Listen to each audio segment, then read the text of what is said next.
বিপ্লব কুমার দেবের ছেড়ে যাওয়ার আসনে রাজ্যসভার বিজেপি প্রার্থী রাজীব ভট্টাচার্য আজ রাজ্যসভায় উপনির্বাচনের মনোনয়নপত্র দাখিল করলেন রিটার্নিং অফিসারের কাছে।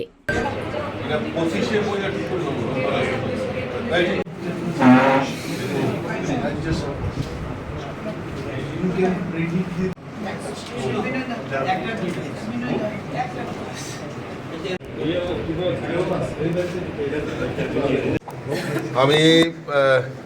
আমাকে এত বড় পরিসরে কাজ করার সুযোগ করে দেওয়ার জন্য আমার দেশের যশস্বী প্রধানমন্ত্রী নরেন্দ্র মোদীজি, আমাদের রাষ্ট্রীয় সভাপতি আদরণীয় জেপি নাড্ডাজি,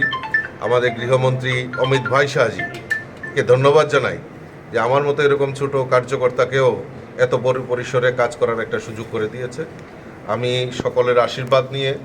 এবং আমাদের রাজ্যের মাননীয় মুখ্যমন্ত্রী থেকে শুরু করে মন্ত্রিপরিষদের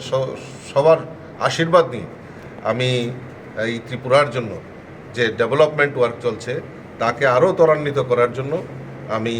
সেটা প্রয়াস থাকবে এবং আমাদের যে লক্ষ্য, মাননীয় মুখ্যমন্ত্রীর যে স্বপ্ন এক ত্রিপুরা শ্রেষ্ঠ ত্রিপুরা, এই এক ত্রিপুরা শ্রেষ্ঠ ত্রিপুরার গড়ার লক্ষ্যে আমিও একটা অংশীদারিত্ব হব, এটাই আমার কাছে সবচেয়ে বড় প্রাপ্তি। স্যার, রাজ্যসভার সদস্য মূলত স্যার বিধানসভার সদস্যদের দ্বারা নির্বাচিত হন, সেই ক্ষেত্রে বিরোধী দলের যারা সদস্যরা রয়েছেন তাদের প্রতি আপনার কি আহ্বান থাকবে? আমি সকলের কাছে আবেদন রাখব যে আমাকে এই একটা সুযোগ, যেহেতু আমি নমিনেশন সাবমিশন করেছি, সমস্ত যারা বিধায়ক বিধায়িকারা রয়েছেন যেই দলেরই হোক না কেন, আমাকে সহযোগিতা করার জন্য আপনাদের মাধ্যমে আমি আহ্বান রাখছি। পার্টির তরফ থেকে এবং আমাদের সাথে এখন মধ্যাও আছে, আইপিএফটিও আছে, আমরা সবাই মিলে ভারতীয় জনতা পার্টির তরফ থেকে এবার রাজ্যসভার যে ভ্যাকেন্ট পোস্টটা আছে সেই পোস্টে আমরা ত্রিপুরা প্রদেশ বিজেপির মাননীয় সভাপতি শ্রী রাজীব ভট্টাচার্যকে মনোনয়ন দেওয়া হয়েছে এবং আমি আশা করি উনি কৃতিত্বের সাথে যেভাবে সভাপতিত্বের দায়িত্ব উনি করেছেন এবং আগামী দিন যখন উনি নির্বাচিত হবে নিশ্চিত